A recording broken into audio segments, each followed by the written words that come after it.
Welcome to the 2020 New Testament Challenge. Today we're in Matthew chapter 9.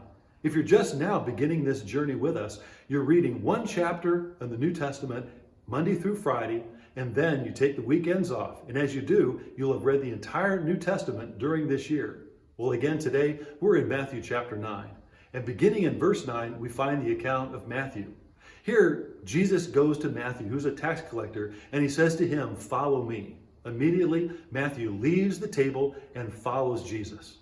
Today, we follow people on social media, but when we follow someone, we have many different choices that we can make. One is that we can read every post that someone makes, and we can hang on to every thought that they post on the internet. Or we can read only those most recent posts and ignore all the old ones. We can read those posts that we're interested in and ignore those that we really don't care about. We can even unfriend someone and choose not to follow them at all.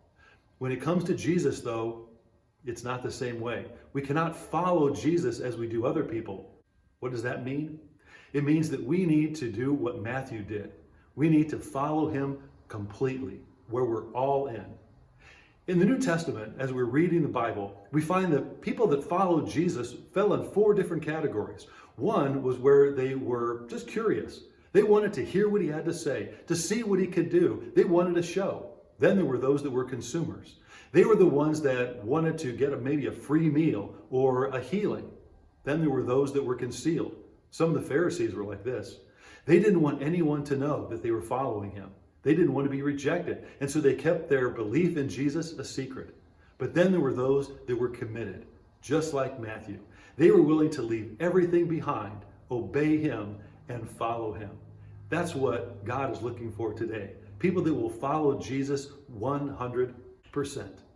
It means that we're willing to leave everything behind, to listen to him and do what he says, to obey him, to go wherever he wants us to go, to do whatever he wants us to do.